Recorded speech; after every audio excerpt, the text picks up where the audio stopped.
I really think that the only escape from the trap which post-industrial, male-dominated, politically manipulative, drug-running, urban technocracy has in store for us, the only escape is a forward escape, a kind of rushing past it and brushing it aside by virtue of an immense expansion of unpredictable creativity.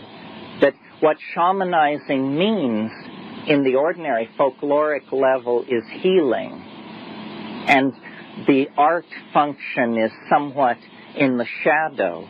But in the face of the need for a planetary healing, the art-making function of the shaman is going to stand front and center, because what this art-making function is generating a new guiding image of ourselves.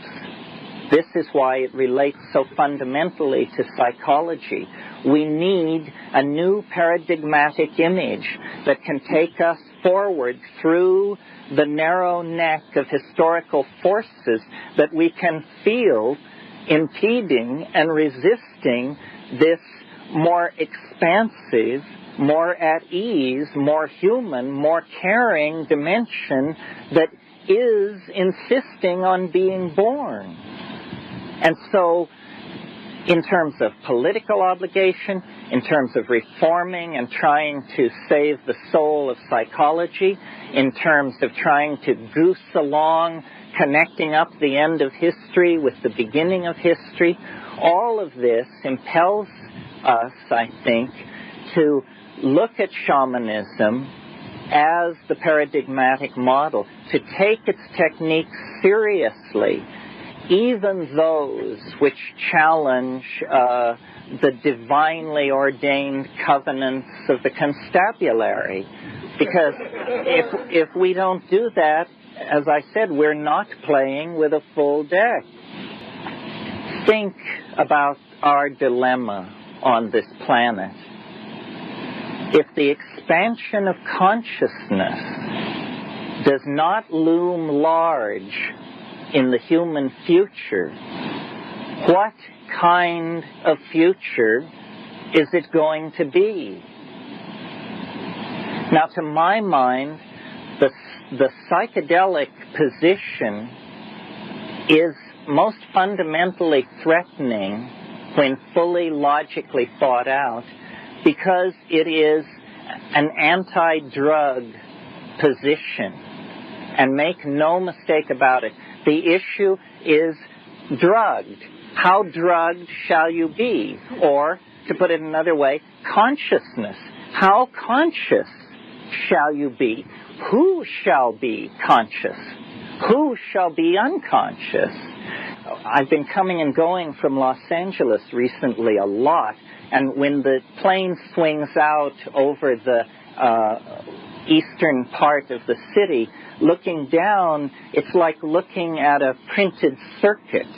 All these curved driveways and cul-de-sacs with the same little modules installed on each end of them. And you realize, that as long as the Reader's Digest stays subscribed to and the TV stays on, these are all interchangeable parts.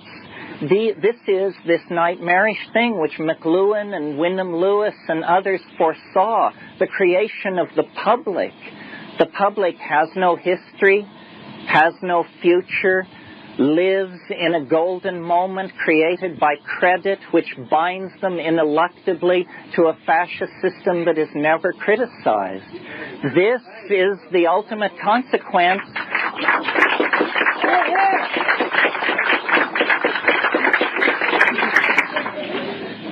This is the ultimate consequence of having broken off this symbiotic relationship with the vegetable, feminine, maternal matrix of the planet.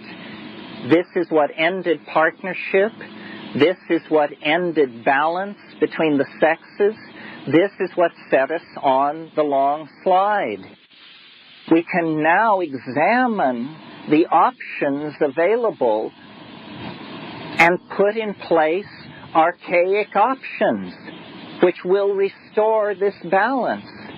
And to the good credit of people like Dick Schultes and Gordon Wasson and Albert Hoffman, we have, in this century, taken into our hands the tools, the information, and the means to do this. But psychology, there had better not be a Nuremberg, because not enough people have stood up for this. People have contented themselves with ratomorphism for 25 years when they knew in their hearts that it was wrong. Feeling guilty out there?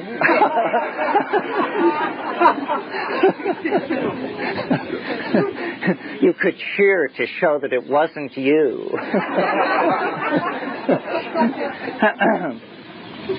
So now I think, the culture crisis grows ever more intense. The stakes rise ever higher. If there were ever a time to be heard and be counted and try and clarify thinking on these issues, it would be now. Our lives are not going to make sense if we tolerate propaganda in our lives. You cannot be half slave and half free. You cannot be half hip and half yup. So the main thing with the drug thing is to get smart, get real smart, fast, or you will lose your children and your mind and your freedom, because all this is at stake.